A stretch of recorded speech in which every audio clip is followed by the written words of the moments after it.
بسم الله الرحمن الرحيم واستغفر الله إن الله كان غفورا رحيما ولا تجادل عن الذين يختانون أنفسهم إن الله لا يحب من كان خوانا أثيما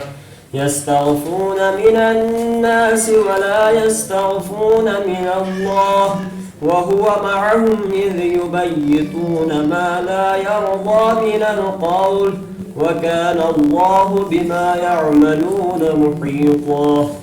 ها أنتم هؤلاء جادلتم عنهم في الحياة الدنيا فمن يجادل الله عنهم يوم القيامة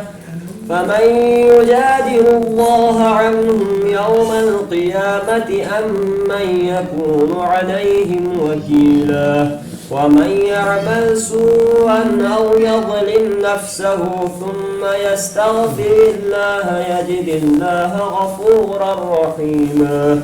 ومن يكسب إثما فإنما يكسبه على نفسه وكان الله عليما حكيما ومن يكسب خطيئة أو إثما ثم يرم به بريئا فقد احتمل بهتانا وإثما مبينا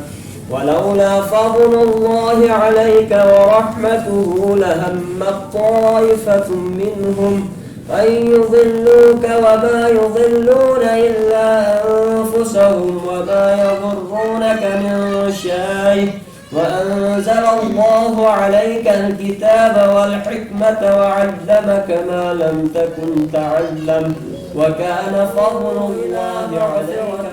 من ربكم وجنة أرضها السماوات والأرض أعدت للمتقين الذين ينفقون في السراء والضراء والكاظمين الغيظ والعافين عن الناس والله يحب المحسنين والذين إذا فعلوا فاحشة أو ظلموا أنفسهم ذكروا الله فاستغفروا لذنوبهم ومن يغفر الذنوب إلا الله ولم يصروا على ما فعلوا وهم يعلمون أولئك جزاؤهم مغفرة من ربهم وجنات تجري من تحتها الأنهار خالدين فيها أبدا ونعم أجر العاملين قد خلت من قبلكم سنن فسيروا في الأرض فانظروا كيف كان عاقبة المفسدين هذا بيان للناس وهدى وموعظة للمتقين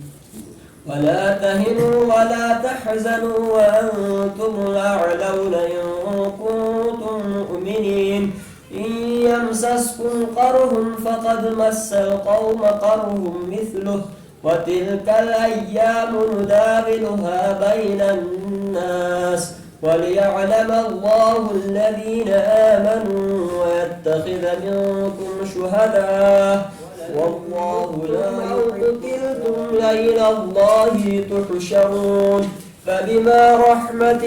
من الله لنت لهم ولو كنت فظا غليظ القلب لانفضوا من حولك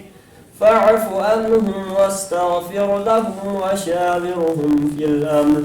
فإذا عزمت فتوكل على الله إن الله يحب المتوكلين إن ينصركم الله فلا غالب لكم وإن يخذلكم فمن ذا الذي ينصركم من بعده وعلى الله فليتوكل المؤمنون صدق الله العلي العظيم